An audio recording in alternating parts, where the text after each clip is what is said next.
नमस्कार, स्वागत है आपका रिपोर्ट राजस्थान में। मैं हूं कर्णिका। तो शुरू करते हैं इस वक्त की बड़ी खबरों के साथ। राजस्थान यूनिवर्सिटी कैंपस से शनिवार देर शाम एक अनोखी बारात निकली। इसमें दूल्हे के रूप में एक छात्र सांकेतिक रूप में सीएम भजनलाल शर्मा का मुखौटा पहने घोड़ी पर बैठा नजर आया। कुछ छात्र बाराती के रूप में सरकार के अन्य मंत्रियों के मुखौटे पहने नाचते नजर आए। एनएसयूआई की ओर से छात्र संघ चुनाव कराने की मांग को लेकर अनूठा प्रदर्शन किया गया। प्रदेश में 2 साल पहले पूर्ववर्ती कांग्रेस सरकार ने छात्र संघ चुनाव पर रोक लगा दी थी, जिसके बाद से छात्र नेता लगातार आंदोलनरत हैं। बीते साल प्रदेश में उच्च शिक्षा का काम देख रहे उप मुख्यमंत्री प्रेमचंद बैरवा अपने बयानों में कह चुके हैं कि ना तो छात्र संघ चुनाव पर उन्होंने रोक लगाई थी और ना वो इसे शुरू करने वाले हैं। इसके विरोध में छात्र नेताओं की ओर से कई प्रदर्शन हुए, लेकिन उसका कोई नतीजा नहीं निकला। कोटा दक्षिण के कांग्रेस पार्षदों ने नगर निगम कोटा दक्षिण के भेदभावपूर्ण रवैये का विरोध जताया। दरअसल उपराष्ट्रपति जगदीप धनखड़ और राजस्थान के राज्यपाल के कोटा दौरे के दौरान शांतिपूर्ण तरीके से ज्ञापन देने का निर्णय लिया गया था, लेकिन जैसे ही वे एरोड्रम की ओर बढ़े, उन्हें पुलिस प्रशासन ने बलपूर्वक रोक लिया। विरोध स्वरूप पार्षदों ने तालवंडी स्थित पानी की टंकी पर चढ़ने की चेतावनी दी। इसके बाद पुलिस ने 18 पार्षदों को गिरफ्तार कर लिया और नाता थाना ले गए। गिरफ्तार पार्षदों का आरोप है कि ये कार्यवाही लोकतांत्रिक तरीके से ज्ञापन देने के उनके अधिकारों का उल्लंघन है और वे इसे दमनकारी कार्यवाही मानते हैं। प्रधानमंत्री नरेंद्र मोदी ने वीडियो कॉन्फ्रेंसिंग के माध्यम से पूरे देश में आयोजित होने वाले 16वें रोजगार मेले में लगभग 51,246 नवनियुक्त कर्मियों को 47 स्थानों पर नियुक्ति पत्र वितरित किए। इस क्रम में जोधपुर में भी जोधपुर रेल मंडल के तत्वाधान में रोजगार मेला आयोजित किया गया। रोजगार मेले में केंद्रीय संस्कृति एवं पर्यटन मंत्री गजेंद्र सिंह शेखावत और राज्यसभा सांसद राजेंद्र गहलोत मुख्य अतिथि के रूप में उपस्थित रहे, जबकि जोधपुर रेल मंडल के डीआरएम अनुराग त्रिपाठी ने इस कार्यक्रम की अध्यक्षता की। इस अवसर पर केंद्रीय मंत्री गजेंद्र सिंह शेखावत ने नवनियुक्त प्रतिभागियों को बधाई देते हुए कहा कि ये आत्मनिर्भर बनने की दिशा में जीवन का एक महत्वपूर्ण पड़ाव है। प्रधानमंत्री जी ने लगभग 2 साल पहले संकल्प देश के सामने व्यक्त किया था कि देश की सरकार में कुल जो 30 लाख ऐसे विभिन्न पद हैं, उनमें से जो खाली पद हैं उन पर हम एक विशेष रोजगार ड्राइव चला करके देश के युवाओं को सरकार में पक्की नौकरी प्रदान करेंगे। उस क्रम में देश में अब तक 15 बार आज से पहले रोजगार मेलों का आयोजन हुआ, जिसमें 10 लाख से ज्यादा नियुक्ति पत्र प्रदान किए गए।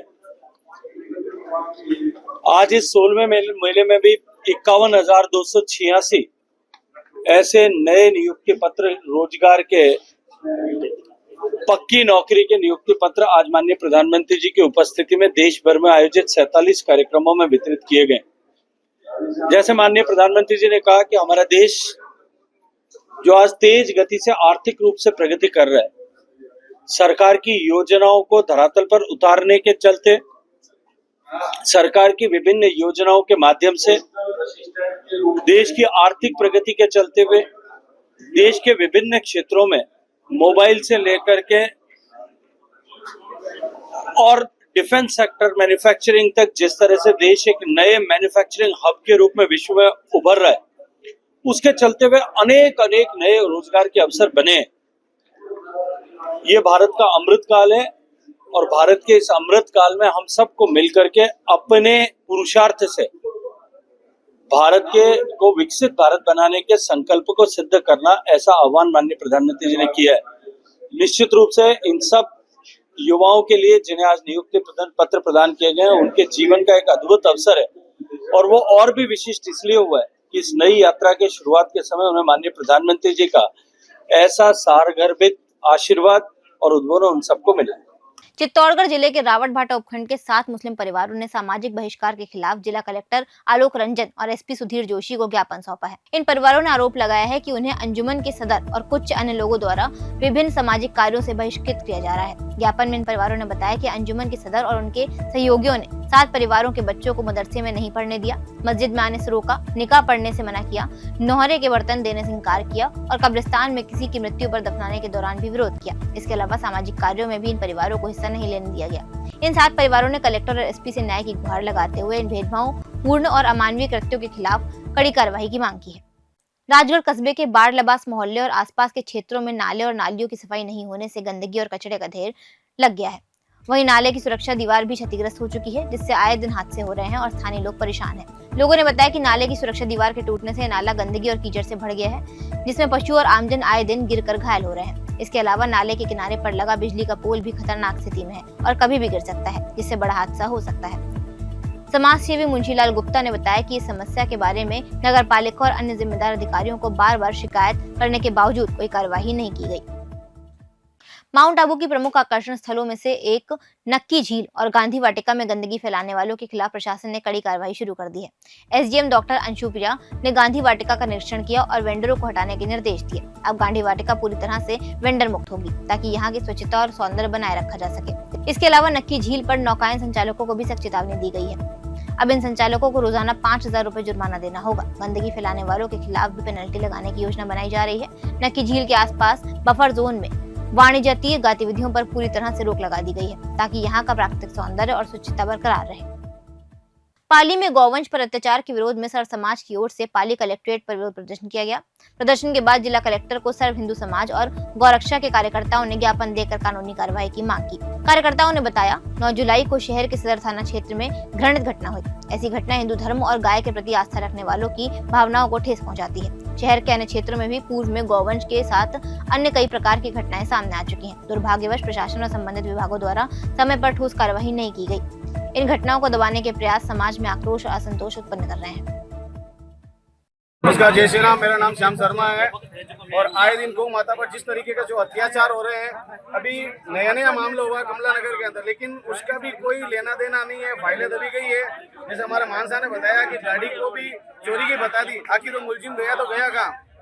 बड़े बड़े पैसे वालों के घर में चोरियां होती है, कुछ कांड होता है तो पुलिस प्रशासन होगा या कोई भी पर्सन आता है तो उसको पकड़ लिया जाता है। लेकिन जब भी हमारी गौ माता पर अत्याचार हुआ है तो उसको इग्नोर क्यों किया जाता है? ये हमने लास्ट ज्ञापन दिया है सर को। अगर इस पर अगर अच्छी कार्रवाई होती है तो ठीक, हम सभी को मंजूर है। अगर नहीं होती है तो 3-4 दिन बाद में पूरे पाली शहर में उग्र आंदोलन करेंगे। हमारी गौ माता के लिए हम जीते और मरते हैं। हमारी गौ माता हमारे लिए सब कुछ है। अगर 5-6 दिन के अंदर न्याय नहीं मिला तो हमारा पूरा जितने भी सर्व समाज वाले हैं गौ माता के लिए पाली शहर के अंदर उग्र आंदोलन करेंगे। उसके जिम्मेदार हम स्वयं नहीं रहेंगे। जय श्री राम। मेरा नाम मान सिंह विष्णु है और जो पाली के अंदर जितनी बार भी ज्ञापन दिया गया उस पर कोई ठोस कार्रवाई नहीं हुई और अभी 3 दिन का और आश्वासन दिया गया है कि इस पे एक्शन लिया जाएगा जरूर है। और गाड़ी बरामद कर ली गई है और किसी अगर यहाँ पे कोई दूसरे की अगर कोई मामला होता है तो गाड़ी के पीछे आरोपी को तुरंत पकड़ने के लिए पुलिस जाती और उसको पकड़ के ले आती और इसमें अभी तक कोई संज्ञान नहीं लिया गया है। 3 दिन के बाद में अगर इस बात पर कोई हल नहीं हुआ तो हम उग्र आंदोलन करेंगे पाली शहर के अंदर। उसकी जवाबदारी समस्त पुलिस प्रशासन की होगी। जय श्री राम। पाली की कोतवाली पुलिस ने शहर के नए बस स्टैंड इलाके में माता रानी पटियाड़ी गेस्ट हाउस में दबिश दी। पुलिस ने बोगस ग्राहक भेजकर अनैतिक काम में लिप्त महिला को संदिग्ध हालत में पकड़ा। मामले में गेस्ट हाउस संचालिका राजकुमारी निवासी पानी दरवाजा को पीटा एक्ट में गिरफ्तार किया गया। गेस्ट हाउस संचालिका और युवती को पुलिस शनिवार सुबह पाली के बांगड़ अस्पताल लेकर पहुंची, जहां दोनों का मेडिकल कराया गया। पुलिस जांच में सामने आया कि आरोपी संचालिका गेस्ट हाउस में महिलाओं को बुलाकर देह व्यापार कराती थी। इसके साथ ही टीम ने यहां से आपत्तिजनक सामग्री जब्त की। पुलिस ने महिला से पूछताछ करना शुरू कर दिया है। कैबिनेट मंत्री जोराराम पाली की गुडलाई गांव में पंचायत भवन का उद्घाटन करने पहुंचे। इस दौरान कुछ लोगों ने गांव में विकास के काम नहीं होने और सड़कों पर कीचड़ फैला होने की समस्या बताई और मंत्री के सामने हंगामा कर दिया। मंत्री के साथ पहुंचे भाजपा नेता पुखराज पटेल ने ग्रामीणों को समझाने की कोशिश की, लेकिन ग्रामीणों उनकी बात सुनने को तैयार नहीं थे। इसके बाद मंत्री जोराराम कुमावत पंचायत भवन का उद्घाटन किए बिना लौट गए। मंत्री ने बताया ग्रामीणों को शिकायत थी कि गाँव में सड़कों पर कीचड़ जमा है और विकास के काम भी नहीं हुए हैं। इस पर उनकी समस्या के समाधान के लिए तुरंत अधिकारियों को बोल दिया गया है, लेकिन उन्होंने जिस तरीके से समस्या बताई उनका तरीका सही नहीं था। ग्राम पंचायत गुडलाई में कैबिनेट मंत्री राज्य सरकार के जोराराम जी कुंभावत आए थे हमारे गांव में उद्घाटन के लिए। पंचायत भवन और अन्य कार्य किए गए सरकार के द्वारा उनका शिलान्यास करने के लिए पधारे थे। लेकिन जोराराम जी के संगठन के अंदर जो जैसे पंचायत प्रधान के पति पुखराज पटेल है, ऐसे भी और कार्यकर्ता है जो गाँव वालों के ज्ञापन लेके मंत्री साहब को गुमराह करते हैं, क्योंकि जो जनप्रतिनिधि है वो गाँव की समस्याओं को सुन नहीं रहे, जन समस्याओं को सुन नहीं रहे। इसके विरोध में हमारे ग्रामीण गुडलाई वालों ने मिलकर सबने विरोध किया और शिलान्यास नहीं करने दिया गया, रोका गया उनको कि हमारे गांव की जो जन समस्या है, जैसे सीसी रोड बनाने हैं, स्कूल की सतह टपकरी है, आंगनवाड़ी केंद्रों में सुविधाएं नहीं है, ऐसे लोग के ग्रामीणों की रोड को लेके हमारे गुडलाई गांव से पाली जुड़ने वाला रोड है, वो रोड भी क्षतिग्रस्त पड़ा है, आए दिन हादसे होते रहते। इसका विरोध करने के लिए और जो अभी तक गरीब परिवार है उनको पंचायत के वाले पट्टे नहीं दिए गए हैं, आबादी क्षेत्र का विस्तार नहीं किया गया, ऐसी काफी सरकारी योजनाएं जिनका लाभ नहीं मिला है। और ये राजस्थान में और भारत में मोदी से लेकर भजनलाल तक बीजेपी सरकार है, जो बीजेपी सरकार अभी तक जन सुनवाई में कोई सहयोग नहीं कर रही है। और ऐसे संगठन के कार्यकर्ताओं की बातों सुनकर के मंत्री जी ने किसी प्रकार का कोई एक्शन नहीं लिया, इसका विरोध किया जन आक्रोश से, और जन आक्रोश के दौरान मंत्री जी का भारी विरोध किया गया। सवाई माधोपुर में बौली उपखंड क्षेत्र के थड़ौली गांव की पहाड़ी पर लेपर्ड का मूवमेंट फिर से एक बार देखा गया है, जिससे ग्रामीणों में भय का माहौल बना हुआ है। बौली उपखंड क्षेत्र में लेपर्ड मूवमेंट से दहशत का माहौल बन गया है। वन क्षेत्र और रिहायशी इलाकों में लगातार लेपर्ड के मूवमेंट से स्थानीय लोग घरों में रहने को मजबूर हो गए हैं।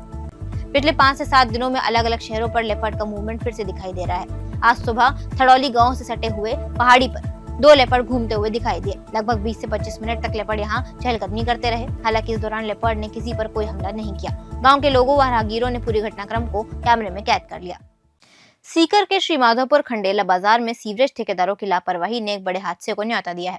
मुख्य सड़क पर 1 महीना पहले खोदा गया गड्ढा अचानक धंस गया, जिससे आसपास के इलाकों में हलचल मच गई। पिछले महीने खड्डे में मिट्टी डालकर गड्ढा बंद किया गया था, लेकिन आज भी गड्ढा अचानक धंसने से करीब 8 से 10 फीट गहरा हो गया है। ये घटना खंडेला बाजार के प्रमुख मार्ग पर हुई, जो इलाके की प्रमुख सड़क है और जहाँ हर समय राहगीरों और वाहनों की लाइन लगी रहती है। गनीमत ये रही कि इस धंसे हुए गड्ढे में किसी प्रकार का कोई हादसा नहीं हुआ। बीकानेर जिले में हुई ताबड़तोड़ बारिश ने एक ओर जिला प्रशासन की व्यवस्थाओं की पोल खोल दी है। बीकानेर शहर के एक हिस्से में स्थित 4 कॉलोनियां, जहां सैकड़ों मकान हैं, में पानी भरने से स्थिति गंभीर हो गई है। इन कॉलोनियों के घरों में पानी घुस गया है, जिससे वहां के निवासी परेशान है। बीकानेर के वल्लभगढ़ गार्डन क्षेत्र में गंदे पानी को रोकने के लिए बनाई गई मिट्टी से बनी पाली बार बार टूट रही है। ये स्थिति भारी बारिश के कारण उत्पन्न हुई है। बारिश के बाद गंदा पानी कॉलोनी में फैलने लगा है, क्योंकि गंदे पानी को रोकने के लिए बनाई गई पाल बारिश के पानी से नष्ट हो गई है। इससे शिवराज के गंदे पानी के साथ साथ बारिश का पानी भी इन कॉलोनियों में जमा हो गया है। राजस्थान की मरुनगरी बीकानेर में आई ताबड़तोड़ बारिश से बीकानेर की 4 कॉलोनियां जलमग्न हो गई। जी हाँ, हम लोग उसी लोकेशन पर, उसी मौके पर हम लोग यहाँ पर मौजूद हैं। आप देख सकते हैं कि ये जो बजरंग विहार कॉलोनी है, एक तरह से जलमग्न हो चुका है। देखिए, तमाम तरह की केशव नगर है, वो भी जलमग्न होता हुआ दिख रहा है। जगह जगह घरों के अंदर पानी घुस गया है। हालांकि अब थोड़ा थोड़ा निकालने का प्रयास हो रहा है, लेकिन हर बार की यही घटना होती है। बात करते हैं यहीं के लोगों से, बताएं क्या कहेंगे। हर बार पानी तो साल में 5-4 बार तो टूटता ही टूटता है ये, और इसका टेंडर भी हो रखा है। अब कब काम होगा, कैसे होगा वो। अभी क्या समस्या आ रही है आप लोगों अभी को? तो समस्या ये पानी टूटा हुआ है, लोगों के घरों में निकालने वाली ये समस्या है। हमेशा तो रेस्क्यू करके, रात को अगर टूटता है रात को, तो रेस्क्यू करके यहाँ से प्रशासन आता है, हम भी साथ में लगते हैं, मोहल्ले और सारे लोग लगते हैं, तो रेस्क्यू करके सबको निकालते हैं। आज दिन में जो ये पानी टूटा है, इसकी वजह से लोग आज घरों में कम थे, वो जैसे दिखा पानी आते वो बाहर आ गए। अब घरों के अंदर कोई नहीं, एकदम घर खाली है। तो आप लोग गुहार कर चुके हो प्रशासन से भी कई बार? वो तो बहुत बार कर चुके हैं, कोई असर नहीं। अभी तक तो कुछ नहीं हुआ सर। आप बताएं क्या कहेंगे आप?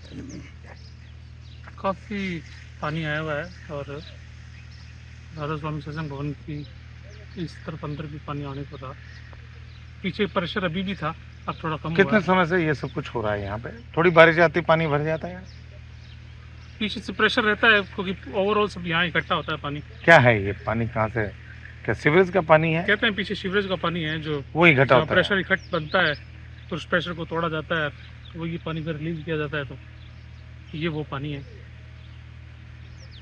देखिए, पानी की जो बराबर एक तरह से तो जल भराव है जो यहाँ पर जबरदस्त है, और जलमग्न हो चुकी है 4 कॉलोनियाँ। आम जनता परेशान है, परिणाम चाहती है जनता, लेकिन रिजल्ट नहीं आता है। अब देखने वाली बात ये होगी बीकानेर के जिला कलेक्टर और बीकानेर नगर निगम के आयुक्त कब संज्ञान लेंगे। के सिंह। श्रीगंगानगर जिले के श्री विजयनगर में एक युवक की उपचार के दौरान मौत के बाद हालात तनावपूर्ण हो गए। मृतक के परिजनों और स्थानीय लोगों ने पुलिस प्रशासन पर गंभीर आरोप लगाते हुए श्री विजयनगर राजकीय चिकित्सालय के सामने जमकर प्रदर्शन किया। इस दौरान पथराव व धक्का मुक्की में 3 लोग घायल हो गए। मौके पर भारी पुलिस बल तैनात किया गया और देर रात तक प्रदर्शन जारी रहा। प्रदर्शनकारियों का आरोप है कि पुलिस ने युवक को बिना किसी दोष के थाने ले जाकर मारपीट की, जिससे वे गंभीर रूप से बीमार हो गया और बाद में इलाज के दौरान उसकी मौत हो गई। पुलिस प्रशासन ने इन आरोपों को सिरे से खारिज करते हुए कहा कि युवक पूर्व से ही बीमार था और उसके साथ कोई मारपीट नहीं की गई। सिरोही जिले में मानसून की पहली बारिश ने ही बारिश के दौर को जारी कर दिया है। देर रात से शुरू हुई बारिश का दौर अब तक जिले भर में विभिन्न क्षेत्रों में लगातार जारी है। इस बारिश के कारण जिले के कई नदी नाले उफान पर चले गए हैं, जिससे वहां के लोग प्रभावित हो रहे हैं। आबू रोड, शिवगंज और जवाल जैसे प्रमुख क्षेत्रों में नदी नाले उफान पर हैं, जबकि जिले के कुछ कम पानी वाले क्षेत्रों में किसान और लोग बारिश से खुशी महसूस कर रहे हैं, क्योंकि इससे उनकी फसलें अच्छी हो सकती हैं। हालांकि मंडार क्षेत्र के दर्जन गांवों में भारी बारिश के चलते किसानों की मूंगफली और बाजरे की फसल तबाह हो गई है। कई खेतों में पानी भरने के कारण खेत टापू बन गए हैं, जिससे किसानों की परेशानियां बढ़ गई हैं। राजस्थान के बीकानेर संभाग में पुलिस नशे की रोकथाम के लिए कड़ी कार्रवाई कर रही है। इन कार्रवाई में अफीम, डोडा पोस्त, चिस्त, स्मैक, एचडी और अवैध शराब की तस्करी रोकने के लिए लगातार प्रयास किए जा रहे हैं और अपराधियों को पकड़ा जा रहा है। लेकिन जब बीकानेर शहर और जिले की वास्तविक स्थिति पर ध्यान दिया जाता है तो ये देखने को मिलता है कि आबकारी विभाग के सहयोग से जिले में खुलेआम शराब बेची जा रही है। सरकारी नियमों के अनुसार सुबह 10 बजे से लेकर रात 8 बजे तक शराब बिक्री का नियम लागू है, लेकिन इसके बावजूद शराब का कारोबार पूरी तरह से बिना रोक टोक के चल रहा है। इससे भी गंभीर बात यह है कि बीकानेर शहर से लेकर पाकिस्तान सीमा तक नशे का कारोबार धड़ल्ले से हो रहा है। पुलिस बाखबर होते हुए भी बेखबर बनी हुई है।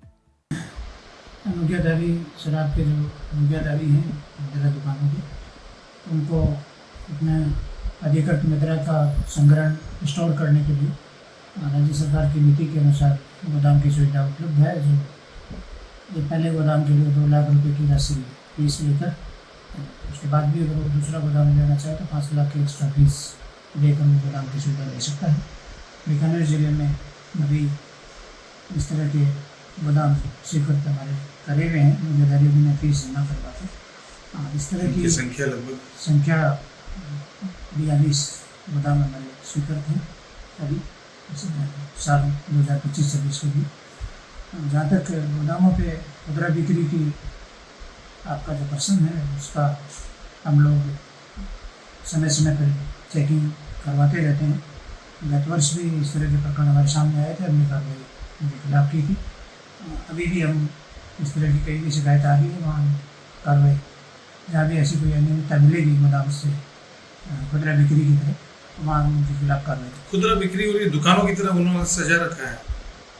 गोदाम दरअसल संग्रहण के लिए ही होता है, सजाना थोड़ी दुकानों की तरह बिक्री ऐसा है, आउटलेट बना रखा है। बिल्कुल उसको हम जांच करेंगे और अगर कहीं इस तरह की कोई पाई गई तो उसके खिलाफ हम कार्रवाई करेंगे। कई जगह पर ये आपके पास भी ये आई तो होगी इस तरह? हाँ, ये शिकायत मेरे पास 1-2 जगह की आई है कि वहाँ इस तरह का खुदरा बिक्री और इस तरह के पैम्पलेट्स की चीज़ है, तो मैंने टीम को भेजा हुआ है। 2-4 दिन बाद, 1-8 दिन की मेरी भी कोई योजना है कि मैं भी खुद चेक करूँगा। जहाँ इस तरह कोई अनियमितता मिलेगी उसको हम कार्रवाई करेंगे। बीकानेर में बताया जाता है कि बीकानेर पुलिस के द्वारा और प्रशासन के द्वारा एक अभियान भी चलाया गया था। जो शराब की दुकान के नीचे जो मोगे बने हुए हैं वो खुले रहते हैं, सीमेंट भी लगा दी गई, बंद भी कर दिया गया। फिर वो समय आने पर फिर उन्होंने खोल लिया और अब 8 बजे बाद उन्हीं मोगों से शराब की बिक्री है खुलेआम जारी है रात को 8 बजे बाद। इस संबंध में इस कार्यालय को भी शिकायतें प्राप्त हुई थी और प्रिंट मीडिया में भी इस तरह की खबरें प्रकाशित हुई थी। उनको ध्यान में रखते हुए मेरे द्वारा जिले में कई बार विशेष टीमें भी बनाई गई हैं, तो दूसरे क्षेत्र के अधिकारियों को भी यहाँ इस बात के लिए डिप्लॉय किया गया था कि भी वो क्रॉस चेकिंग के माध्यम से भी दुकानों की चेक करें और इस तरह की गतिविधि पाई जाती है तो उसके खिलाफ कार्रवाई करें। गत वर्ष पूरे वर्ष में समय के उल्लंघन के 2 प्रकरण दर्ज हुए थे, जबकि इस वर्ष 1 अप्रैल से लेकर 30 जून की अवधि के बीच में ही हम 13 प्रकरण समय के उल्लंघन के दर्ज कर चुके हैं, क्योंकि गत वर्ष से अभी तो प्रथम त्रैमासिक है। तो इस तरह की जो शिकायत आई उस पर हमने यथोचित कार्रवाई। इस शिकायत को लेकर यदि आम जन भी अगर आपको शिकायत करना चाहे और कोई प्रूफ आपको फोटो सहित देता है तो क्या उसके ऊपर प्रकरण दर्ज होगा? हाँ, इस तरह की चीज़ अगर कोई सामने आती है तो उसको हम चेक करेंगे और अगर वो सही पाई जाती है तो उस पर प्रकरण दर्ज करेंगे। उसका क्या तरीका होगा? हाँ, उसका तरीका ये हो सकता है कि भी तो इस तरह की कोई एविडेंस, प्रथम दृष्टया एविडेंस है तो उसके आधार पे भी हो जाता है और अन्यथा उसकी बार बार जांच करी जाती है। अगर वो उल्लंघन आज कर रहा है तो कल भी करेगा। रात को 8 बजे बाद दारू बिकने का अगर माने तो जो बाड़ों में एक तरह से अवैध बार टाइप की बनी हुई है, जो अपनी दुकानों के पीछे पिलाते रहते हैं, ऐसा भी कुछ देख। हाँ, इस तरह की चीज़ें आई हैं, उसमें हमने प्रकरण दर्ज किए भी हैं और अभी भी हमारी टीमें इस बारे में निरंतर 8 से 11 के बीच में गश्त में रहेगी। इस तरह कोई प्रकरण सामने आएगा तो हम कार्रवाई करेंगे। इस वक्त के लिए फिलहाल इतना ही। देखते रहिए रिपोर्ट राजस्थान।